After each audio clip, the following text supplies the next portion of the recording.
Il y a plus de 100 ans, un groupe d'immigrants allemands s'installa à Pozuzo, un endroit isolé de la jungle péruvienne. Vu qu'il n'y avait plus de terrain disponible à Pozuzo, Juan et Teresa Heilinger décidèrent d'emménager dans la région de Puerto Inca, près de la rivière Pachita. C'était un endroit isolé, uniquement accessible par la rivière. Loin de la civilisation, ils devaient être autonomes et subvenir à presque tous leurs besoins. Teresa développa de graves problèmes rénaux. Le seul établissement médical disponible était la clinique Maranatha, accessible uniquement par bateau de leur ferme. Les propriétaires américains, Monroe et Patricia Dirksen, étaient des missionnaires autonomes qui avaient ouvert une clinique dans une région où il n'y avait aucune présence adventiste. Ils prirent volontairement un risque avec Dieu, convaincus qu'il pourvoirait à tous leurs besoins. Teresa reçut le traitement adéquat dans leur clinique. Elle reçut aussi un cadeau simple mais puissant, le livre La tragédie des siècles. Elle fut également invitée à se joindre aux Dirksen pour les services du sabbat.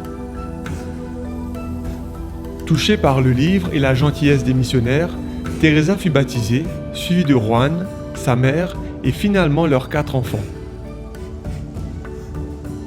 Grâce au sacrifice des missionnaires, les 4 enfants Heilinger étudièrent à l'université adventiste péruvienne. Cela leur permit d'avoir un avenir complètement différent et ils purent ainsi être plus utiles à l'Église et à la société.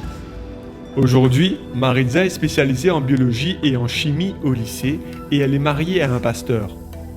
Ingénieure en agroalimentaire, Daisy a été maire de Puerto Inca.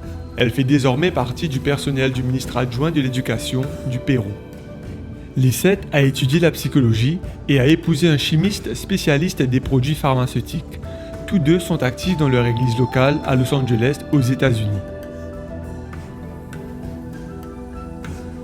Édouard, devenu pasteur, est actuellement secrétaire de la division d'Amérique du Sud, dont le siège est au Brésil. Alors que vous rendez votre dîme et que vous donnez votre engagement, demandez à Dieu quel est le risque qu'il vous demande de prendre aujourd'hui pour lui.